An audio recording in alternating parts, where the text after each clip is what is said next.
እንኳን ደህና መጣችሁ። አህለን ወሳህለን። ላዝም ማለት የግዴታ ወይም አንድ ነገር ማድረግ ካለብን ላዝም እንላለን። ለምሳሌ اليوم لازم نروح السوق نشتري أغراض. اليوم لازم نروح السوق نشتري أغراض. ዛሬ ገበያ ሄደን እቃዎች ነገሮች መግዛት አለብን ማለት ነው። አሁን እንግዲህ ላዝም የሚለው ቃል አንድ ነገር ማድረግ እንዳለብን የሚያሳይ ቃል ነው ማለት ነው። ዝርዝሩ ልንገራችሁ።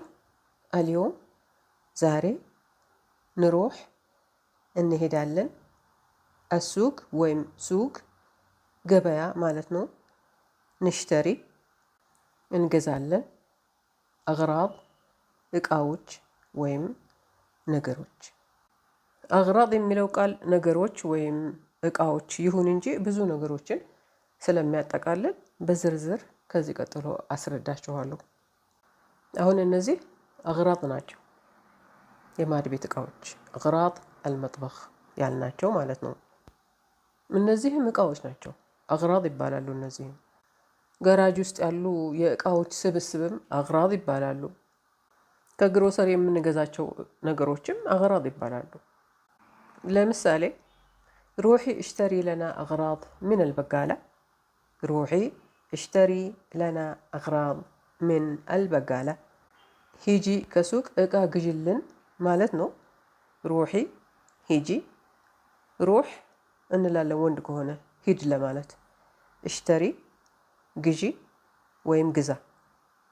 ወንድም ሴትም እሽተሪ ነው የሚባለው፣ ልዩነት የለውም። ለና ለኛ፣ ሊ ለኔ፣ ምን ከ። አልበጋላ ወይም በጋላ ሱቅ ነው። ግዥልን ወይም ግዛልን ለማለት እሽተሪ ለና እንላለን። እሽተሪ ሊ ግዥልኝ፣ እሽተሪ ለሆም ግዥላቸው። አሁን በጋላ ሄደን የምንገዛቸው አግራድ ነገሮች፣ እቃዎች እነዚህን ሁሉ ያጠቃልላሉ። ይህ እንግዲህ ከሱቅ የምንገዛው ብቻ ነው። ከሌላ ቦታዎችም ደግሞ ሄደን የምንገዛቸው ነገሮች አሉ። እነዛ ነገሮች፣ እነዛ እቃዎች አግራድ ይባላሉ። አሁን የዚህ ቃል ትርጉም ወይንም በምን አይነት ልንጠቀመው እንደምንችል የገባችሁ ይመስለኛል።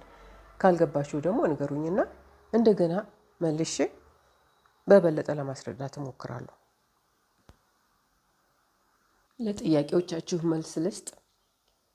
ቀጠሮ አለኝ፣ እሱ ያስመልሰዋል፣ ጎበዝ ነው፣ ጊዜው ገና ነው የሚሉትን ስሪልኝ ይላል ይሄ ጥያቄ። ቀጠሮ አለኝ ለማለት ዕንዲ መውዕድ እንላለን። ዕንዲ መውዕድ፣ ዕንዲ አለኝ፣ መውዕድ ቀጠሮ።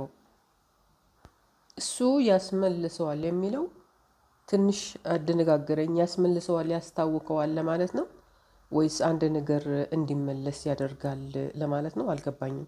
ይቅርታና ይሄንን አልፈዋለሁ። ህወ በጠል፣ ህወ በጠል እሱ ጎበዝ ነው ማለት ነው። ህወ እሱ፣ በጠል ማለት በብዙ መተርጎም ይቻላል። ጎበዝ ማለት ነው፣ ጀግና፣ አሸናፊ፣ እንደ ቻምፒዮን በጠል ይባላል። ስለ ሰውየው ወይም ስለ ልጁ ብልህነት ከሆነ የምናወራው እሱ ብልህ ነው ለማለት ህወ ዘኪ እንላለን። ህወ ዘኪ፣ ዘኪ ማለት ብልህ ማለት ነው። ሊሳ፣ ሊሳ ገና ነው፣ አልደረሰም። ለምሳሌ አልሙደርሳ ልሳ ማ ወሰለት፣ አልሙደርሳ ልሳ ማ ወሰለት። አስተማሪዋ ገና አልደረሰችም፣ አልመጣችም ማለት ነው። አልሙደርሳ ወይም ሙደርሳ አስተማሪ ማለት ነው፣ የሴት አስተማሪ። ወንድ ከሆነ አልሙደርስ ወይም ሙደርስ ይባላል። ማ ወሰለት፣ ማ ወሰለት አልደረሰችም፣ አልመጣችም። ወንድ ከሆነ ማ ወሰል እንላለን። ወይንም ለየት ባለ ሁኔታ ልሳ ሙሽ ወቅቶ ማለት እንችላለን። ልሳ ሙሽ ወቅቶ ጊዜው ገና ነው፣ ጊዜው አይደለም ወይም ጊዜው አልደረሰም ማለት ነው። ሙሽ ወቅቶ ጊዜው አይደለም፣ ወቅቶ ጊዜው፣ ወቅት ጊዜ ማለት ነው። ይህ ጥያቄ ደግሞ መስሎኝ ነው ማለት ይላል። መስሎኝ ነው ወይም መስሎኝ ነበር ለማለት ظنيت እንላለን። ظنيت ወይም እፍተከርት እፍተከርት እፍተከርት የሚለው ቃል ታስቦኝ ነው እንደማለት ነው። ምክንያቱም እፍተከርት ማለት አሰብኩ ማለት ነው። አሰብኩ ወይም አስታወስኩ ማለት ነው። ግን በዚህም አባባል ልንጠቀመው እንችላለን። እፍተከርት ኪዳ እንዲህ መስሎኝ ነበር ለማለት። በትግርኛ እንድሰራለት የጠየቀ ሰው አለ። ይቅርታ እኔ ትግርኛ አላውቅም። ማለት የትግርኛ እሰማለሁኝ ግን ማንበብና መጻፍ አልችልም። ግን ጥያቄ ካላችሁ በትግርኛ ጻፉልኝና በጉግል ተርጉሜ ልሰራላችሁ እችላለሁ። ይሄን ያህል ልረዳችሁ እችላለሁ። ኦኬ ይቅርታ። ይህ ጥያቄ ደግሞ እናንተ በሱ ቦታ ብትሆኑ ምን ታደርጉ ነበር? እኔ ከዚህ ብሄድ የተሻለ ስራ አገኛለሁ። አንቺ ግን እንደኔ የሚሰራ ሰው መቼም አታገኝም።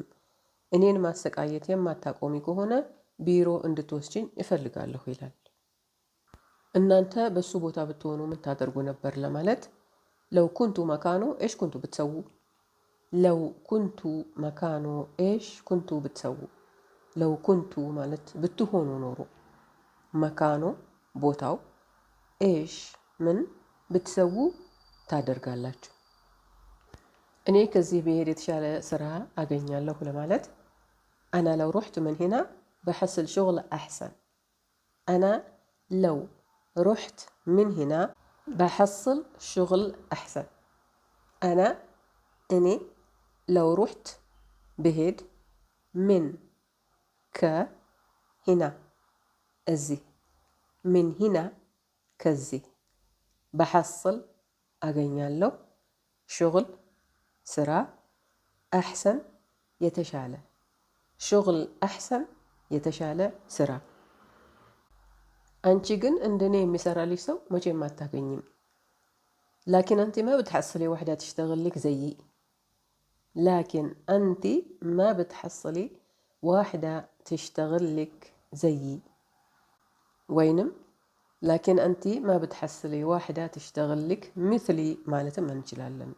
ዘይ እንደኔ፣ ምትሊ እንደኔ። ሁለቱም ሁለት የተለያዩ ቃላቶች ናቸው፣ ግን ትርጉማቸው አንድ ነው። ላኪን ግን ወይም ነገር ግን ማለት ነው። አንቲ አንቺ፣ ማ ብትሐስሊ አታገኝም፣ ዋሕዳ ዋሕዳ ማለት አንዲት ሰው ማለት ነው። አንዲት ሰው ማለት ነው፣ ግን ሴት የሆነች ሰው። ወንድ ከሆነ ዋሕድ ነው የሚባለው። ትሽተግል ትሰራለች፣ ትሽተግልክ ትሰራልሻለች፣ ዘይ ወይም ምትሊ እንደኔ። እኔን ማሰቃየት የማታቆሚ ከሆነ ቢሮ እንድትወስጂኝ እፈልጋለሁ ከማለት ይልቅ አታሰቃይኝ ቢሮ ውሰጂኝ ብዬ ነው የተረጎምኩት። አጠር መጠን ያለ ነው። ላ ተዓዘቢኒ ወዲኒ አልመክተብ። ላ ተዓዘቢኒ ወዲኒ አልመክተብ። ላ ተዓዘቢኒ ማለት አታሰቃይኝ ማለት ነው። ወዲኒ ውሰጂኝ፣ አልመክተብ ወይም መክተብ ቢሮ ነው። ወይንም ላ ተظልሚኒ ማለት እንችላለን። ላ ተظልሚኒ አትበድኝ ማለት ነው። ይህ ጥያቄ አወለን የሚለው ሲጀመር ለማለት መጠቀም እንችላለን እንዴ? እኔ የማውቀው ሲጀመር ለማለት አስላን ነበር የሚመስለኝ። በጣም ጎበዝ፣ አመሰግናለሁ። ትክክል ነው። አስላን ማለት ሲጀመር ማለት ነው። አወለን ማለትም ሲጀመር ማለት ነው። ቀደም ብዬ እንደነገርኳቸው ቃላቶች ሁሉም ባይሆኑ አብዛኛዎቹ ቃላቶች ከአንድ በላይ ፍቺ ያላቸውና ይህም ከነዛ ቃላቶች አንዱ ነው።